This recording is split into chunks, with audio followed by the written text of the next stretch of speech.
దీనికి నరేంద్ర మోడీ అమిత్ షా జవాబు చెప్పాలి. మీ రాజకీయ నాయకులకు ఓట్ల రాజకీయాల గురించి దేశాన్ని ముక్కలు చేయాలని ఆలోచన చేయడం తప్పు. ఆర్ఎస్ఎస్ చెప్పిన దానికి, మోహన్ భగత్ చెప్పిన దానికి దీనికి జవాబు నరేంద్ర మోడీ ఇవ్వాలి. ఎందుకంటే ఆయననే అన్నాడు కదా, मन की बात, तुम्हारी मन की बात बताओ बार. దేశాన్ని హిందూ దేశం చేయాలని ఉన్నదా? హిందూ దేశం చేస్తే మిగతా వాళ్ళు ఉండేది లేదా? కశ్మీర్ అటువంటి ప్రాంతంలో జాతీయ జెండా పట్టుకొని తిరుగుతున్నారు.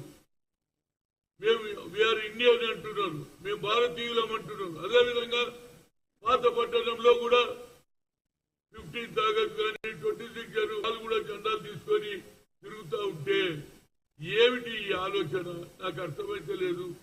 నరేంద్ర మోడీ ఇచ్చిన వాగ్దానాలను ఒక్కటి పూర్తి చేయలే, 2 కోట్ల ఉద్యోగాలను చేయలే. కనుక దీనికి జవాబు మీరు చెప్పాలి.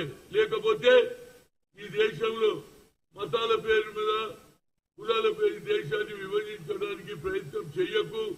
మీ సీట్ల గురించి దేశాన్ని ముక్కలు చేయొద్దని నేను కోరుతున్నా. Thank you.